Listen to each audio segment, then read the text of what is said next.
This is not the first time that we've collaborated.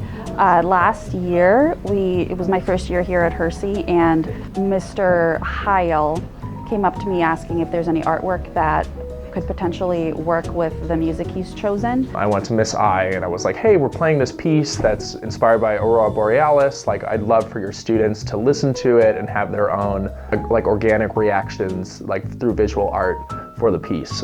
My idea and the inspiration came, I've always had students when I've played that piece create some sense of like visual art and then give it to me. I was like, wait, we should just do this with the art classes. That would be so much fun. Name of the music last year was Aurora, and this year is Renewal. This year, planned a little bit earlier in advance in the beginning of the school year, I asked him what the song was, he gave me the song, and the artwork fits a lot better with it, and there's more work that we can show.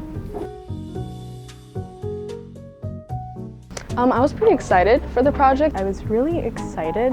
She's told us that we're like gonna mix new medias. I thought that was really interesting. It reminded me a lot about scrapbooking and making collages. And at the time I was really interested in scrapbooking because I was gonna start my own for senior year. Renewal, I liked the idea of reusing like old magazines. That was like my idea. Like, how could I renew something? Like, I'm reusing old. So that's just like what I was thinking with the song, you know, and it inspired the idea. So I chose watercolor and chalk pastels. Watercolor, I've really liked like looking at it. It's just aesthetically pleasing.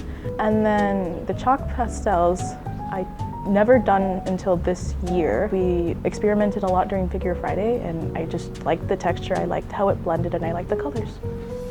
So I chose oil pastels, and I wanted the magazines because I liked like the pop culture in them, incorporating it through like, it was like a portrait of me and then like my mind, what influences me. This kind of ties into the overall like message of the art piece.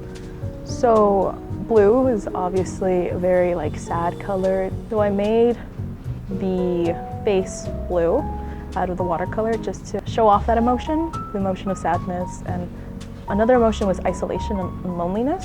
As for the hands, those were really just like a mix of like those peaches, those warm colors, and it really helped with the meaning of the hands trying to reach out to calm down the sad person.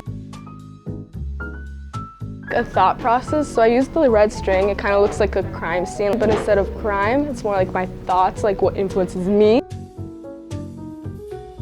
I think it's impossible to think about art as a singular existing concept. But the dream for all of our students is that they understand how those things intersect. It's all connected to expressing the human experience.